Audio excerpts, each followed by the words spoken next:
Hello, and thanks for stopping by. For a relatively brief period, at the dawn of the Industrial Revolution in the late 18th and early 19th century, canals were Britain's most important mode of transport, providing an extensive network of aquatic highways, along which all manner of goods and materials could be conveyed. That was until the railways began to muscle in, of course. During this era, a number of canals were forged through London, the most obvious being the beautiful Regent Canal, which runs between Paddington and Limehouse, whilst the southern stretch of the Grand Union Canal, which managed the impressive feat of linking London to the Midlands by water, also left its mark, cutting a substantial swathe through the capital's western suburbs. Today, such canals are valued as peaceful retreats, offering a brief escape from the hustle and bustle of modern life. And so, with that in mind, it's a real shame to know that a small group of old London canals have long since vanished, having been closed off and filled in many years ago. The most obvious example of this being the Grand Surrey Canal, a stretch of waterway which, for some 160 years, ran for approximately 3 miles between Rotherhithe and Camberwell, along with a short branch to Peckham. Although it was drained and completely sealed off decades ago, substantial remnants of the Grand Surrey Canal are still clearly visible if you know where to look, similar in a way to an abandoned railway line. And in this video, I'd like to take you on a walk along its route and tell you all about this lost canal's history, plus some other points of interest as we go along. For a little more extra context, I'll also be showing you a couple of artefacts from the London Canal Museum, which if you're interested in visiting for yourself, can be found on New Wharf Road, near King's Cross Station. I'll leave a link to their site in the description below.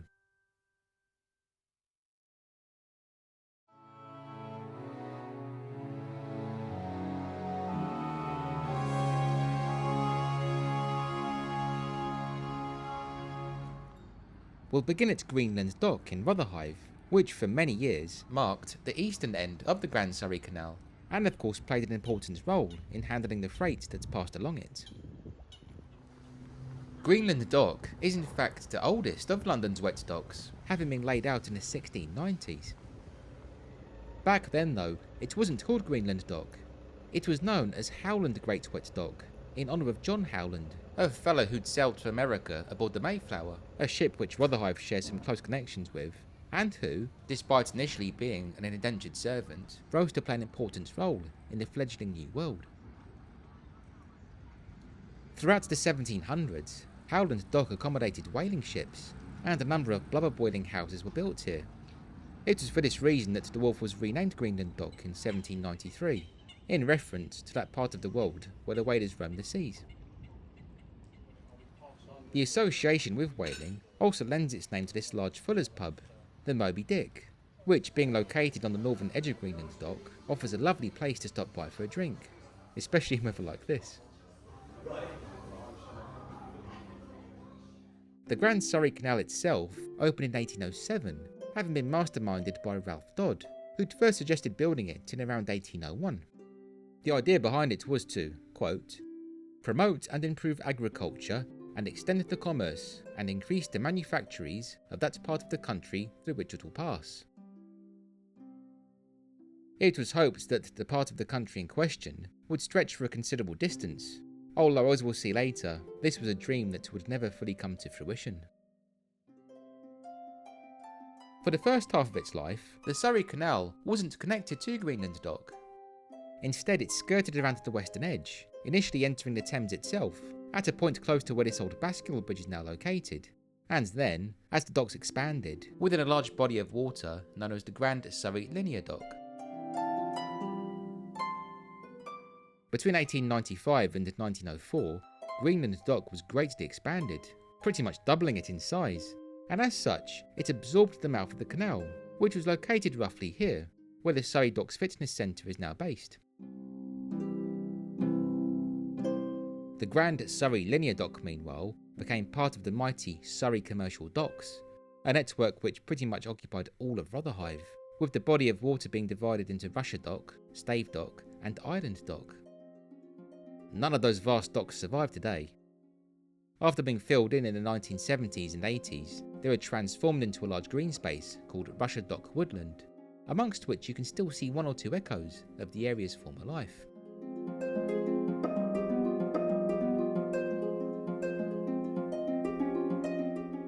Back at Greenland Dock, traces of the basin's former purpose can also be glimpsed here and there too, such as these rails, which were once used to whisk cargo cranes back and forth.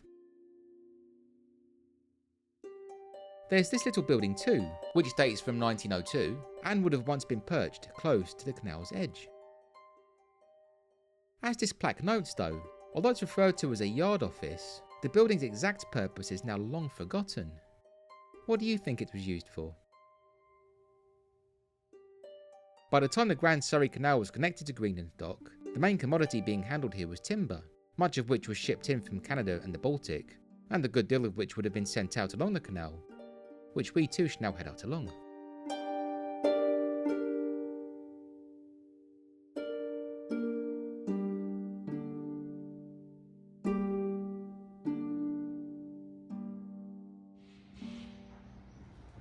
After navigating around a few modern developments, we now pick up the Surrey Canal's routes here, on the aptly named Grand Canal Avenue, the appearance of which makes it clear that a waterway did indeed once flow through here. During the canal's heyday, a considerable number of industries were located along this stretch, a far cry from the apartment blocks which now line it. These included a tile works and a whiting works, whiting being a breed of fish, which, being located right beside one another, would have no doubt made for an interesting stench. Plenty of people like the smell of tar, don't they? But mixed with a fishy pong? I'm not so sure. You can also see the remains of this bridge on Grand Canal Avenue, which, going by this old map, appears to have once carried a railway line connected to Deptford Wharf.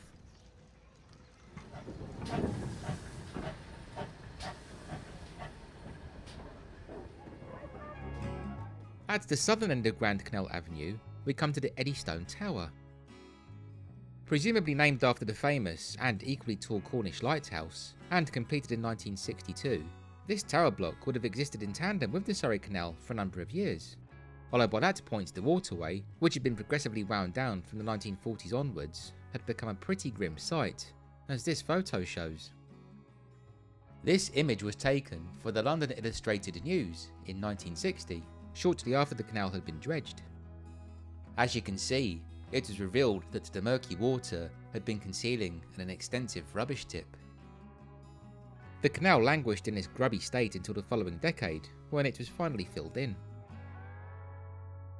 The Eddystone Tower was built as part of the Pepys estate, which, like so many similar developments in the 1960s, was initially considered a desirable place to live, only for it to gain a reputation for crime and violence in the 1970s and 80s. Crime is nothing new at all around here though, for as a brief look at the newspaper archive shows, the Grand Surrey Canal itself appears to have been a pretty dicey place throughout its history. To pick one example, in November 1846, a sailor named Henry Thompson was attacked and robbed on the towpath by a man and two women. When he appeared in court, Henry was described as appearing terribly mauled, so goodness knows what they did to him. Then in August 1858, a boy fishing for eels spotted a body in the water, which sadly happened to be that of a 12-year-old girl named Hannah Reed. It transpired that Hannah, who'd worked as a servant at a house on Camberwell's Addington Square, had been murdered as she walked home along the canal, strangled to death with the strings from her own bonnet. These are just two examples of crime on the canal. Over the decades, there have been many more robberies, beatings and murders, and so, given its dangerous reputation, it's perhaps not surprising then that the Grand Surrey Canal established its own police force, the first such canal in Britain to do so, and which was arguably the precursor to the modern-day British Transport Police.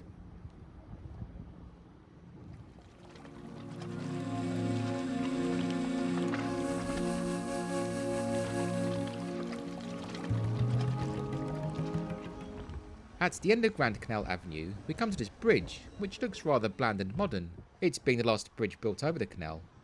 But don't worry, we'll be seeing some far more ornate examples later.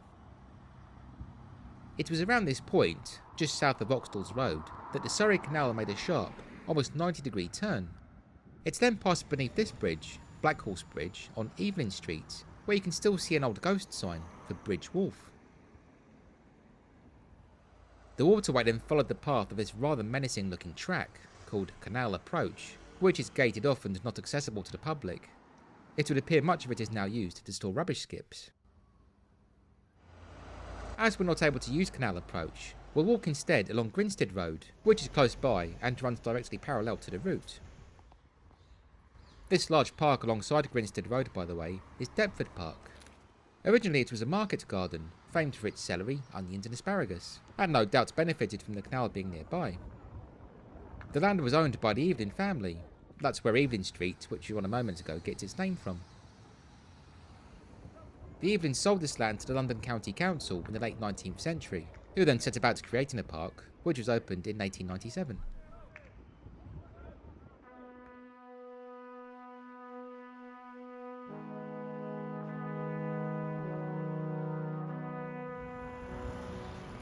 The western end of Canal Approach emerges here, at the junction with Trundley Road. This section of Canal Approach is now under development, and as such, it can't be accessed either, and that's a real shame, as for many years, it was possible to spot old mooring rings from the canal embedded in the ground here. Let's hope the developers keep them in place. Back when the Surrey Canal flowed through here, this road junction was the site of a crossing known as the Necker Bridge, which I'm guessing is a reference to the River Neckinger, a stream which now flows underground, albeit slightly further northwest of here.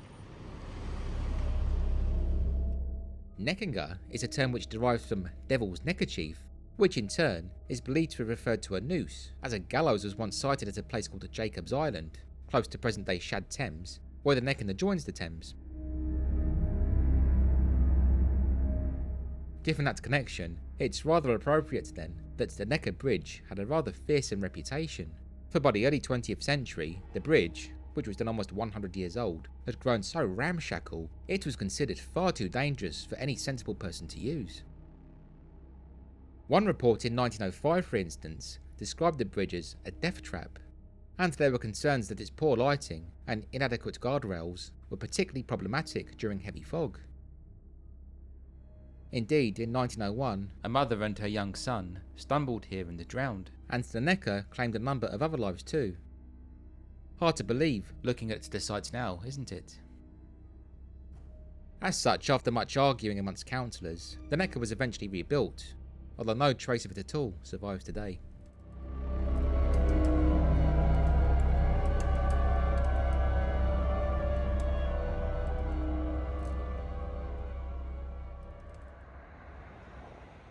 As its name clearly indicates, this is the next stretch along which you would have once found the Surrey Canal, a road which isn't too far from Millwall football ground, and which, just like in the days of the canal, runs beneath a number of railway bridges. Speaking of railways, the Surrey Canal was, for a time, connected to another lost canal on the eastern point of this stretch, that being the short-lived Croydon Canal, which, not being very successful, closed all the way back in 1836. Soon after its closure, part of that canal's route was converted into a track bed for the London and Croydon Railway. As with Grand Canal Avenue, which we explored earlier, it's quite obvious, once you know, that a waterway did indeed pass along here, the road being where the water would have flowed, and the cycle and pedestrian routes marking the former towpaths. At the end of Surrey Canal Road, we come to Ilderton Road, where the water would have passed beneath here, a point once known as Canterbury Bridge, and segments of which still exist in the guise of old brickwork. Due to a large industrial estate being in the way, the next section is inaccessible, although it's possible to trace the route from this modern aerial view. Just like today, this area was also home to industry during the days of the canal, most notably the large South Metropolitan Company's gasworks, which had coal brought in via the canal. An old gasometer from the former plant still stands today. The best place to view it is on Devon Street, just off of the Old Kent Road, which is where we'll head to next.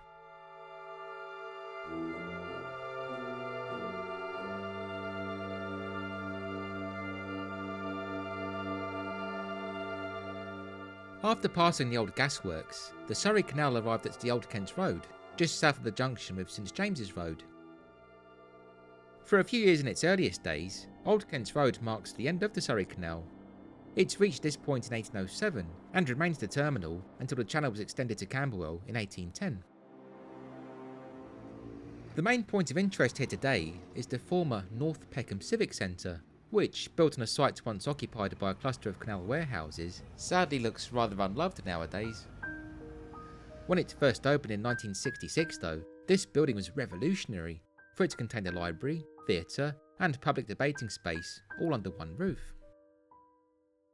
The old Civic Centre's most notable feature though is this long mural, which extends all along the front and side of the building, and as you can see, it's very 1960s in style.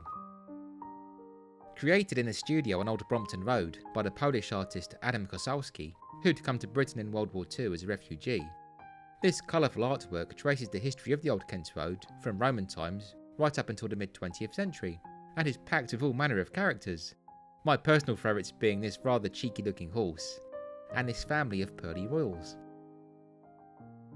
In recent years, the Civic Centre has accommodated a church, but it would appear there are now plans to knock it down and replace it with a towering apartment block.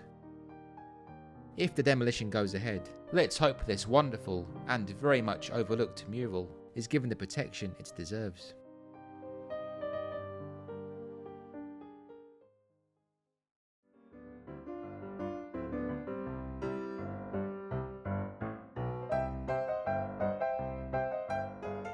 From the Old Kent Road, we now have to take a detour, as part of the route of the Old Canal is once again lost, this time covered by a large business complex. If we look at this old map though, which dates from the turn of the 20th century, we can see that, again, a lot of industry developed around this part of the channel. Of particular interest is this early motor omnibus depot, which was tucked right beside the canal at a place called Acorn Wharf.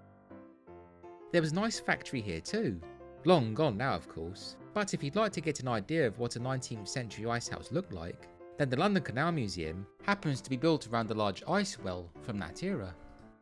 As you can see here, it's pretty impressive.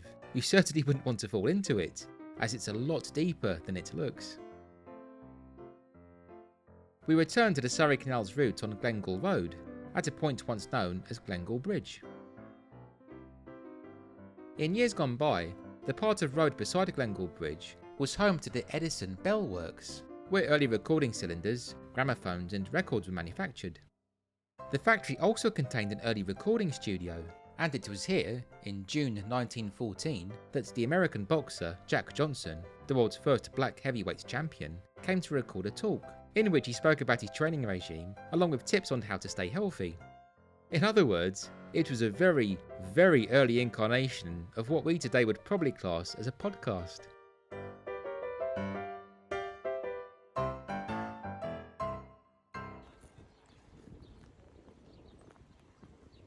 At the former Glengall Road Bridge, the path of the old Surrey Canal now approaches its final phase, entering the eastern end of what's now Burgess Park. As we enter the park, you'll notice that there's a turning to the left, which we'll take a quick detour along. This path follows what was the Surrey Canal's Peckham branch, which opened in 1826. Now known as the Surrey Linear Canal Park, it runs all the way down to Peckham High Street, ending at a large public space beside the Damilola Taylor Library, an area which was once occupied by a wharf. As with the rest of the canal, a considerable amount of industry was once located along the banks of the Peckham branch, and it's along here that you'll find two of the old canal's gems, namely these lovely Victorian bridges, which, dating from the 1870s, can be found at Willowbrook Road and Commercial Way. Anyway, let's head back up now to Burgess Park.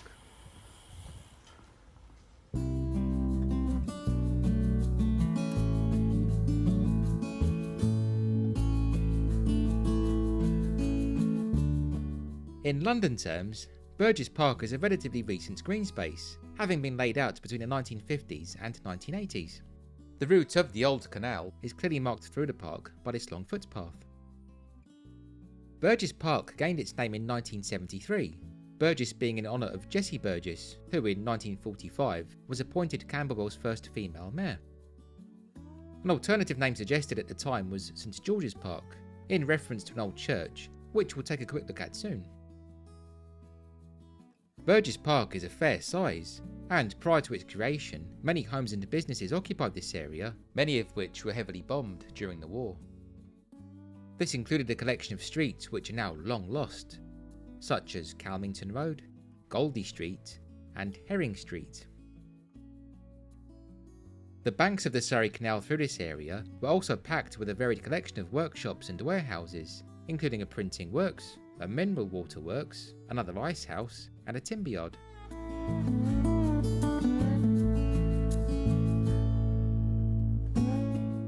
As you walk through Burgess Park, you'll see this grand red bridge loom up, a bridge which did indeed once span the canal.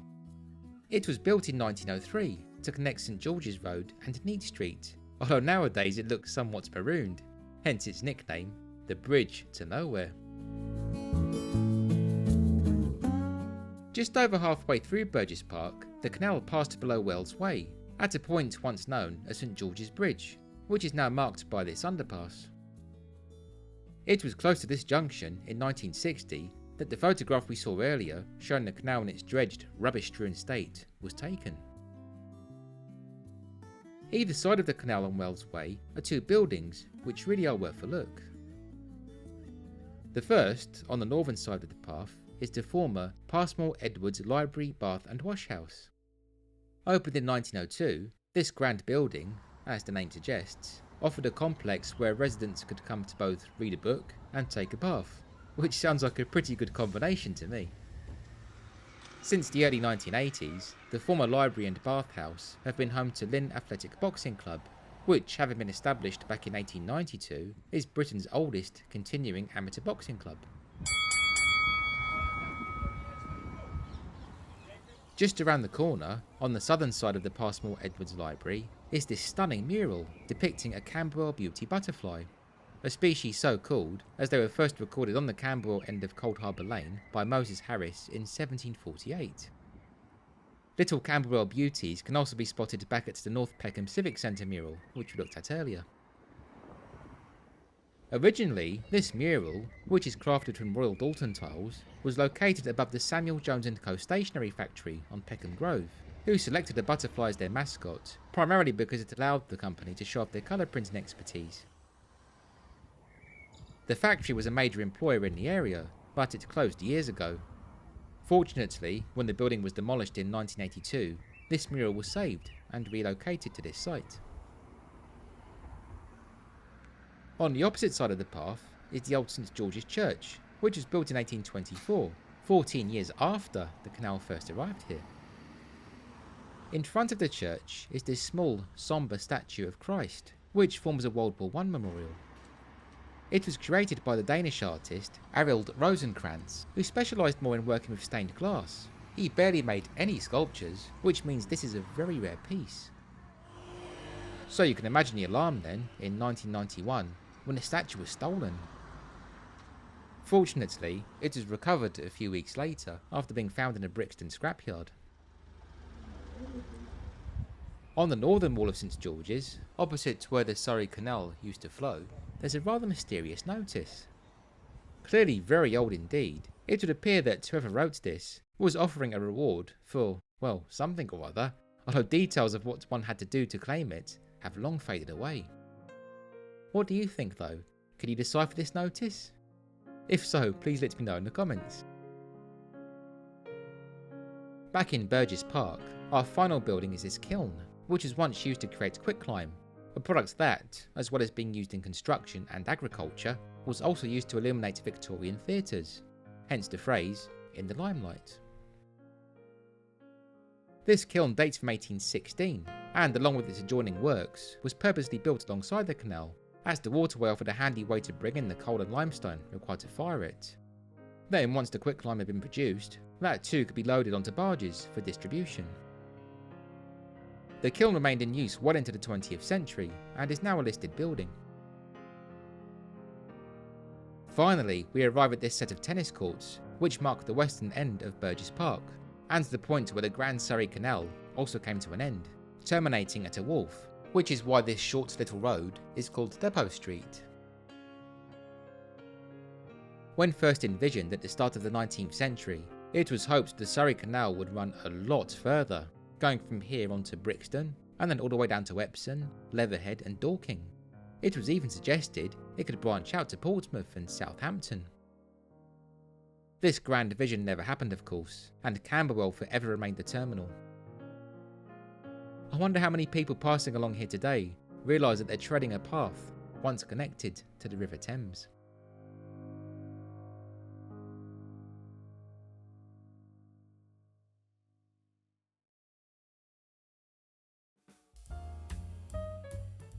Thanks so much for watching.